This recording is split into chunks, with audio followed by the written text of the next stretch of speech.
जय हिंद, वंदे मातरम। दोस्तों आज की वीडियो में हम क्लास 12 का इकोनॉमिक्स का फर्स्ट चैप्टर व्यष्टि अर्थशास्त्र का परिचय इस चैप्टर के टॉप से 30 से 35 इंपॉर्टेंट एमसीक्यू क्वेश्चन करेंगे जो कि आपके क्लास 12 बोर्ड एग्जाम के लिए काफी ज्यादा वीवीआई होने वाले हैं। तो फ्रेंड्स, वीडियो स्टार्ट करने से पहले आपसे मेरी एक रिक्वेस्ट है कि यदि आप क्लास 12 बोर्ड में अच्छे नंबर लाना चाहते हैं तो आप इस वीडियो को शुरू से लेकर लास्ट तक जरूर देखिएगा, क्योंकि दोस्तों यदि आप इस वीडियो को शुरू से लेकर लास्ट तक देख रहे थे तो मैं आपको गारंटी के साथ कर सकता हूँ कि आपका इस चैप्टर से एक भी एमसीक्यू क्वेश्चन छूटने की संभावना नहीं, क्योंकि दोस्तों आपका फाइनल जो बोर्ड एग्जाम होगा फ्रेंड उसमें 40 नंबर ऑब्जेक्टिव और 40 नंबर सब्जेक्टिव होगा और आपको हर एक चैप्टर पढ़ना है। तो जितने भी इस चैप्टर के इंपॉर्टेंट सिलेक्टेड क्वेश्चन है जो कि इस वीडियो में करा दिए गए, तो चलिए बिना टाइम वेस्ट किए हुए आज की सुपर फास्ट वीडियो को स्टार्ट करते हैं।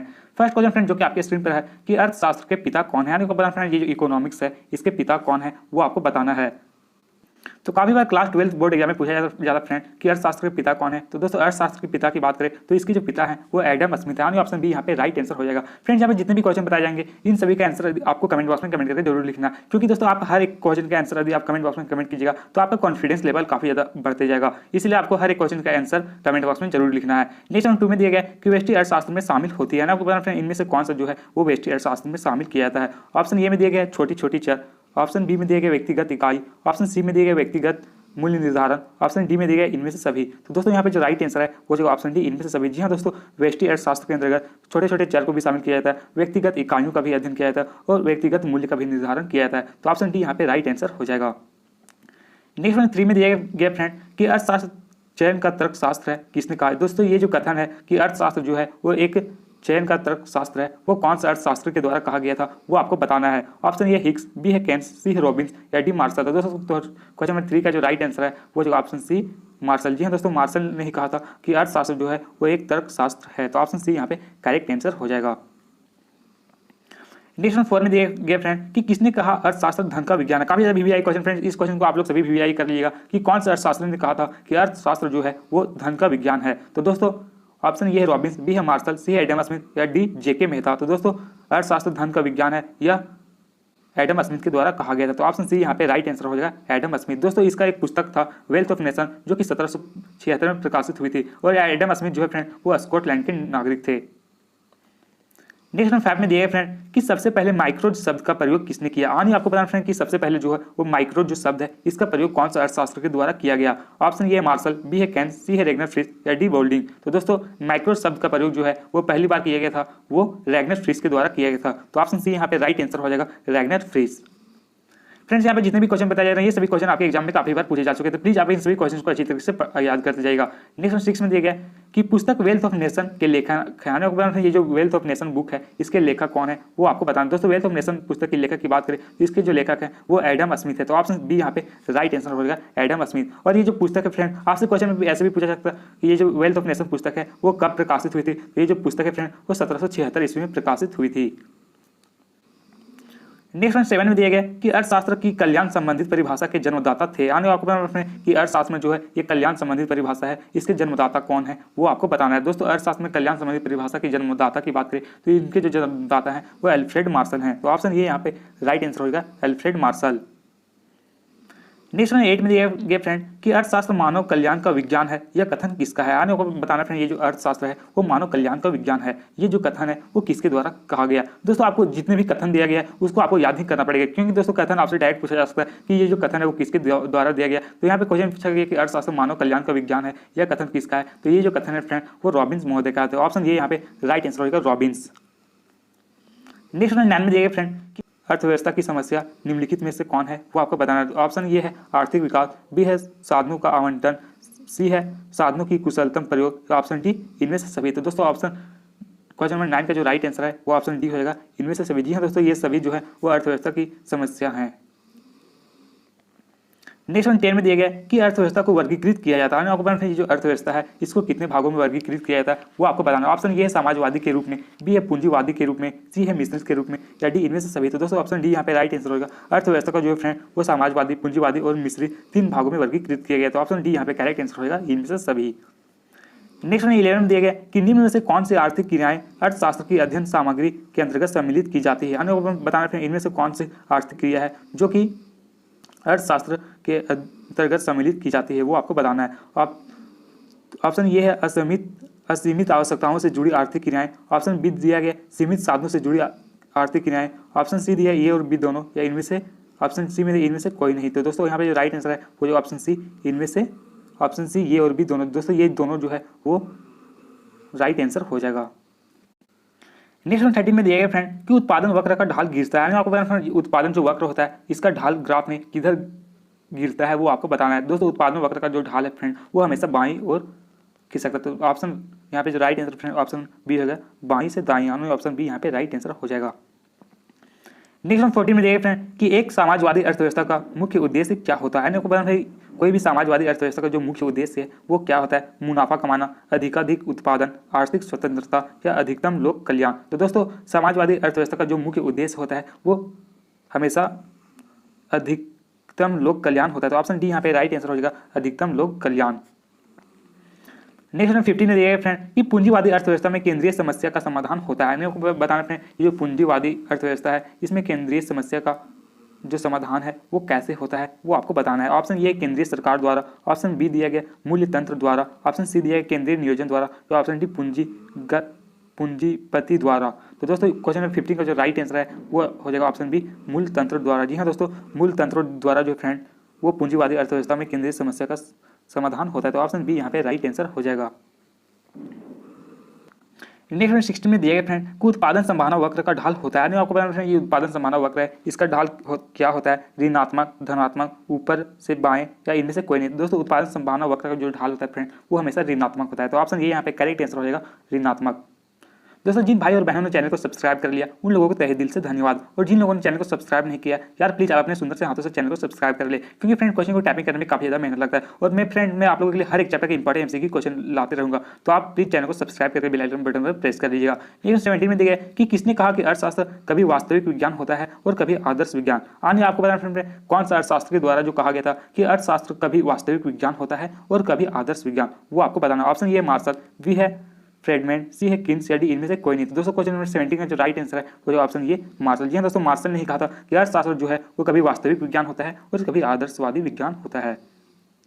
नेक्स्ट 18 में दिया गया कि निम्न अर्थशास्त्र में कौन कल्याणवादी विचारधारा के नहीं है। यानी आपको बताना है इनमें से कौन सा अर्थशास्त्र जो है वो कल्याणवादी विचारधारा के नहीं है वो आपको बताना है। तो ऑप्शन ये है जेबी से, ऑप्शन बी दिया मार्शल, सी है पीगू या डी कैनन। तो दोस्तों 18 का जो राइट आंसर है वो जो ऑप्शन ये जेबी से। जी हाँ दोस्तों, जेबी से जो फ्रेंड वो कल्याणवादी विचारधारा के नहीं है। नेक्स्ट 19 में दिया गया कि अर्थशास्त्र विज्ञान एवं कला दोनों है, किसने कहा। अन्य बताना फ्रेंड ये जो अर्थशास्त्र है वो विज्ञान भी है और कला भी है। ये जो कथन है वो कौन सा अर्थशास्त्र के द्वारा कहा गया वो आपको बताना। दोस्तों ये जो कथन है फ्रेंड वो एल्फ्रेड मार्शल के द्वारा कहा गया था। तो ऑप्शन ये यहाँ पे करेक्ट आंसर हो जाएगा, एल्फ्रेड मार्शल या फिर मार्शल। नेक्स्ट 20 में दिया गया कि अर्थशास्त्र एक वास्तविक विज्ञान है, किसने कहा। आपको बताना फ्रेंड कि ये जो अर्थशास्त्र है वो एक वास्तविक विज्ञान है, ये कौन सा अर्थशास्त्र के द्वारा कहा गया। तो दोस्तों ये जो कहा गया वो रॉबिन्स महोदय के द्वारा कहा गया। तो ऑप्शन बी यहाँ पे राइट आंसर हो जाएगा। जी हाँ दोस्तों, रॉबिन्स महोदय ने ही कहा कि अर्थशास्त्र जो है वो एक वास्तविक विज्ञान है। नेक्स्ट 21 में दिया गया फ्रेंड कि अर्थशास्त्र उद्देश्यों के बीच तटस्थ है, किसने कहा। आनी आपको बताना है ये जो अर्थशास्त्र है वो उद्देश्यों के बीच तटस्थ है वो किसके द्वारा कहा गया वो आपको बताना है। तो दोस्तों अर्थशास्त्र जो है वो उद्देश्यों के बीच तटस्थ है, ये जो कहा गया था ये रॉबिन्स महोदय के द्वारा कहा गया था। तो ऑप्शन बी यहाँ पे राइट आंसर होगा, रॉबिन्स। नेक्स्ट 22 में दिया गया कि आर्थिक क्रिया के प्रकार हैं। यानी आपको बताना ये जो आर्थिक क्रिया है इसके कौन कौन से प्रकार है, उत्पादन, उपभोग, विनिमय या इनमें से सभी। तो दोस्तों आर्थिक क्रिया के अंदर ये सभी आते हैं। उत्पादन भी जो फ्रेंड वो आर्थिक क्रिया के अंदर आता है, उपभोग भी आता है और विनिमय भी। तो ऑप्शन डी यहाँ पे करेक्ट आंसर हो जाएगा। नेक्स्ट 23 में दिया गया कि दुर्लभता संबंधित विचारधारा है। यानी बताना ये दुर्लभता संबंधित विचारधारा है वो कौन सा अर्थशास्त्र के द्वारा दिया गया वो आपको बताना। दोस्तों दुर्लभता संबंधित जो विचारधारा है वो रॉबिन्स के द्वारा दिया गया। तो ऑप्शन बी यहाँ पे करेक्ट आंसर हो जाएगा, रॉबिन्स। नेक्स्ट 24 में दिया गया काफी ज्यादा VVI क्वेश्चन फ्रेंड आपके एग्जाम्स के लिए काफी बार क्लास 12 बोर्ड एग्जाम में पूछा जाता है कि अंग्रेजी का शब्द मैक्रो ग्रीक शब्द मैक्रो से लिया गया है, जिसका अर्थ है। यानी बताना ये जो अंग्रेजी शब्द मैक्रो जो है वो ग्रीक भाषा के मैक्रोज से लिया गया है, जिसका अर्थ क्या होता है वो आपको बताना। दोस्तों ऑप्शन ये सूक्ष्म, बी है व्यापक, सी है व्यक्तिगत या डी इनमें से कोई नहीं। दोस्तों 24 का जो राइट आंसर है वो जो व्यापक यानी बड़ा। दोस्तों मैक्रोज का जो अर्थ होता है वो बड़ा होता है। तो ऑप्शन बी यहाँ पे करेक्ट आंसर हो जाएगा। और वहीं दोस्तों मैक्रो नेक्स्ट 25 में दिया गया कि उत्पादन के निम्न में कौन से साधन है। आदमी आपको उत्पादन जो है इनमें से कौन सा उत्पादन के साधन है वो आपको बताना है। तो उत्पादन के लिए भूमि की भी आवश्यकता होती, श्रम की भी आवश्यकता होती और पूंजी की भी आवश्यकता होती। तो ऑप्शन डी यहाँ पे राइट आंसर हो जाएगा, इनमें से सभी उत्पादन के लिए भूमि, श्रम और पूंजी तीनों की आवश्यकता होती है। नेक्स्ट 26 में दिया गया कि व्यष्टि अर्थशास्त्र की कौन सी शाखाएं हैं। इनमें से कौन सा जो है वो व्यष्टि अर्थशास्त्र की शाखा है वो आपको बताना है। तो दोस्तों ऑप्शन ये है वस्तु कीमत निर्धारण, ऑप्शन बी है साधन कीमत निर्धारण, ऑप्शन सी है आर्थिक कल्याण, तो ऑप्शन डी इनमें से सभी। तो दोस्तों यहाँ पे जो राइट आंसर है वो जो ऑप्शन डी इनमें से सभी। जी हाँ दोस्तों, व्यष्टि अर्थशास्त्र की ये सभी शाखाएं हैं।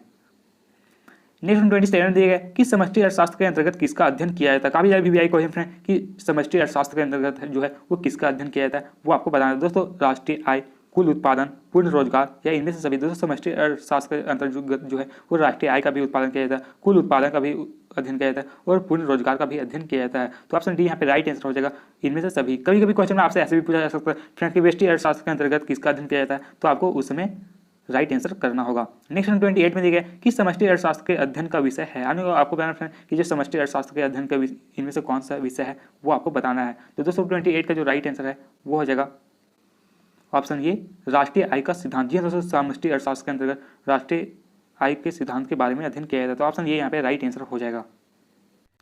नेक्स्ट 29 में दिया गया कि व्यष्टि अर्थशास्त्र के अंतर्गत निम्न में से किसका अध्ययन किया जाता है। काफी VVI क्वेश्चन फ्रेंड कि जो व्यष्टि अर्थशास्त्र है इसके अंतर्गत निम्न में से किसका अध्ययन किया जाता है। व्यक्तिगत परिवार का भी अध्ययन किया जाता है, व्यक्तिगत उद्योग का भी अध्ययन किया जाता है और व्यक्तिगत फर्म का भी अध्ययन किया जाता है। तो ऑप्शन डी यहाँ पे राइट आंसर होगा, इनमें से सभी। दोस्तों व्यष्टि अर्थशास्त्र के अंतर्गत ये सभी को अध्ययन किया जाता है।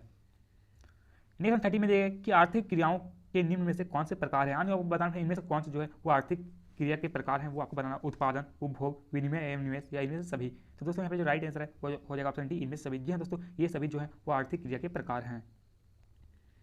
नेक्स्ट 23 में दिया गया कि द्वितीय क्षेत्र में निम्नांकित में से कौन सी सेवाएं सम्मिलित है, आपको बताना द्वितीय क्षेत्र जो है इनमें से कौन सा जो है वो सम्मिलित है वो आपको बताना है। ऑप्शन ए बीमा, बी है विनिर्माण, ऑप्शन सी है व्यापार या डी बैंकिंग। दोस्तों यहाँ पे जो राइट आंसर है वो जो ऑप्शन बी विनिर्माण। जी हाँ, तो द्वितीय क्षेत्र को जो फ्रेंड इसमें जो क्या होता है फ्रेंड कि प्राथमिक क्षेत्र से जितने भी उत्पाद प्राप्त होते हैं उनको जो फ्रेंड वो उपयोगी वस्तुओं में बदल दिया जाता है, इसके अंतर्गत उद्योग वगैरह आता है फ्रेंड। तो यहाँ पे जो राइट आंसर है वो जो विनिर्माण।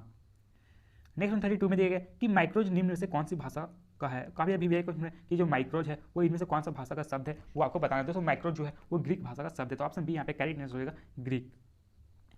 नेक्स्ट 33 में दिया गया कि आर्थिक क्रियाओं के अध्ययन के संदर्भ में अर्थशास्त्र को व्यष्टि और समष्टि की शाखाओं में किसने विभाजित किया। यानी आपको बताना है कि अर्थशास्त्र जो है वो व्यष्टि और समष्टि में किसके द्वारा बांटा गया था वो आपको बताना है। दोस्तों व्यष्टि अर्थशास्त्र जो फ्रेंड वो दो भागों में व्यष्टि और समष्टि में रैगनर फ्रिश के द्वारा बांटा गया। तो ऑप्शन सी यहाँ पे करेक्ट आंसर हो जाएगा। क्वेश्चन में आपसे ऐसे भी पूछा जा सकता है फ्रेंड कि व्यष्टि अर्थशास्त्र को रैगनर फ्रिश ने दो भागों में बांटा, वो कब बांटे थे, तो 1933 ईस्वी में बांटे थे व्यष्टि अर्थशास्त्र और समष्टि अर्थशास्त्र। नेक्स्ट 34 में दिया गया कि किस अर्थव्यवस्था में कीमत यंत्र के आधार पर निर्णय लिए जाते हैं। आपको बताना है कि कौन सी अर्थव्यवस्था में जो है वो कीमत यंत्र के आधार पर जो है वो निर्णय लिए जाते हैं, वो आपको बताना है। दोस्तों यहाँ पे जो राइट आंसर है वो जो पूंजीवादी। जी हाँ दोस्तों, पूंजीवादी अर्थव्यवस्था में जो है वो कीमत यंत्र के आधार पर निर्णय लिए जाते हैं। तो ऑप्शन बी यहाँ पे राइट आंसर होगा, पूंजीवादी अर्थव्यवस्था। नेक्स्ट 35 में दिया गया कि सामान्य कीमत स्तर का अध्ययन किया जाता है। सामान्य कीमत स्तर का अध्ययन जो है वो किसके अंतर्गत अध्ययन किया जाता है वो आपको बताना है। तो ऑप्शन ये है फ्रेंड व्यष्टि अर्थशास्त्र, बी है समष्टि अर्थशास्त्र, सी है ये और बी दोनों, यानी इनमें से कोई नहीं। तो दोस्तों यहाँ पे जो राइट आंसर है वो जो ऑप्शन सी ये और बी दोनों। जी हाँ दोस्तों, सामान्य कीमत स्तर का अध्ययन जो है वो व्यष्टि अर्थशास्त्र में भी किया जाता है और समष्टि में भी किया जाता है। तो ऑप्शन सी यहाँ पे करेक्ट आंसर हो जाएगा। नेक्स्ट 36 में दिया गया कि ऐसी वस्तुएं जिनका एक दूसरे के बदले में प्रयोग किया जाता है कहलाता है। आपको बताना है कि ऐसी वस्तुएं जिनका उपयोग जो है वो एक दूसरे के बदले में किया जाता है उसे कौन सी वस्तुएं कहा जाता है वो आपको बताना है। दोस्तों 36 का जो राइट आंसर है वो हो जाएगा ऑप्शन बी स्थानापन्न वस्तुएं। जो स्थानापन्न वस्तुएं जो है वस्तु का उपयोग जो है वो एक दूसरे के बदले में किया जाता है, जैसे कि चीनी और गुड़। नेक्स्ट 37 में दिया गया कि जब कुल उपयोगिता अधिकतम होती है तब सीमांत उपयोगिता होती है। यानी जब कुल उपयोगिता जो है वो अधिकतम होगा तो सीमांत उपयोगिता क्या होगा वो आपको बताना है। तो ऑप्शन यहाँ पे जो राइट आंसर फ्रेंड वो जगह सी शून्य। जी हाँ दोस्तों, जब कुल उपयोगिता अधिकतम होगा तो सीमांत उपयोगिता हमेशा शून्य होती है। तो ऑप्शन सी यहाँ पे राइट आंसर हो जाएगा। नेक्स्ट 38 में दिया कि किस मांग वक्र को एंजिल वक्र भी कहा जाता है। आपको कौन सा मांग वक्र जो है वो एंजिल वक्र के नाम से भी जाना जाता है वो आपको बताना है। तो दोस्तों 38 का जो राइट आंसर है वो जो आई मांग वक्र। जी हाँ दोस्तों, आई मांग वक्र को जो है वो एंजिल वक्र भी कहा जाता है। तो ऑप्शन सी यहाँ पे करेक्ट आंसर हो जाएगा, आई मांग वक्र। नेक्स्ट 39 में दिया गया कि गोसेन का प्रथम नियम निम्न में से कौन सा है। यानी इनमें से कौन सा जो है वो गोसेन का प्रथम नियम है वो आपको बताना है। दोस्तों गोसेन का प्रथम नियम जो है वो सीमांत उपयोगिता का ह्रास का नियम है। तो ऑप्शन बी यहाँ पे करेक्ट आंसर होगा, सीमांत उपयोगिता ह्रास का नियम। ये जो है फ्रेंड वो गोसेन का प्रथम नियम है। अगला क्वेश्चन 40 में देखते हैं कि भारत एक डैश अर्थव्यवस्था है। बताना फ्रेंड कि भारत की जो अर्थव्यवस्था है वो कैसी अर्थव्यवस्था है। दोस्तों इस क्वेश्चन का आंसर आप सभी को कमेंट बॉक्स में कमेंट करके लिखना कि भारत की जो अर्थव्यवस्था है वो कैसी अर्थव्यवस्था है। काफी ज़्यादा आसान क्वेश्चन फ्रेंड, देखते कितने स्टूडेंट जो है वो कमेंट बॉक्स में कमेंट करके लिखते हैं। तो फ्रेंड्स आज की वीडियो में बस इतना ही। और दोस्तों इस तरह हर एक चैप्टर के इंपॉर्टेंट एमसीक्यू क्वेश्चन जानना चाहते हैं तो आप इस चैनल के प्लेलिस्ट में जाकर वीडियो देख सकते हैं। वहाँ पे हर एक चैप्टर के इंपॉर्टेंट एमसीक्यू क्वेश्चन करवा दिया गया और बहुत सारे चैप्टर के इंपॉर्टेंट एमसीक्यू क्वेश्चन करवा दिया जाएगा। तो यदि आपने चैनल को अभी तक सब्सक्राइब नहीं किए हैं तो प्लीज चैनल को सब्सक्राइब करके बेल आइकन बटन